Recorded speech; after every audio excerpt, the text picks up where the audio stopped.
Hey guys, so we started the Swan book today, well, for tomorrow, and my first thoughts are that it's very different.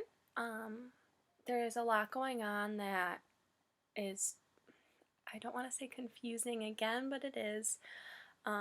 Mainly because I feel like it would help if I was more familiar with Australian history and culture. I know more than I think many do because I've thought about Australia before and Wikipedia'd it, but and I've read one book in high school that was about Aboriginal mythology and stuff.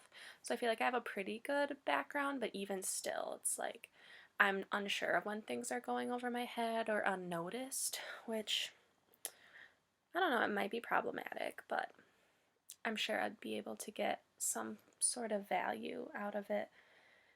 Either way, I think my favorite part of it so far is how it manages to be both implicitly and explicitly political.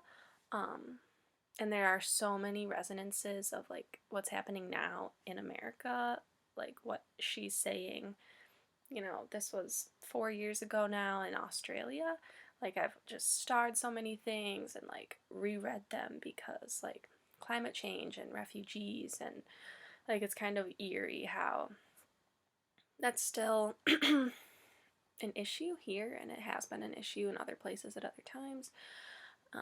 So I'm looking forward to discussions about that.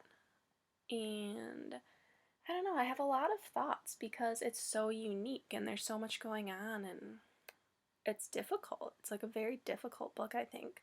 There have been multiple times that it took me probably a half hour to get through the first 10 pages because I kept going back and looking at that prelude that was in first person and trying to figure out what was going on once the first chapter started, and just making connections across pages. So it got a little easier as I kept going, and then I still have 15 pages before that I'm going to do after this, but yeah, a lot to unpack in this book.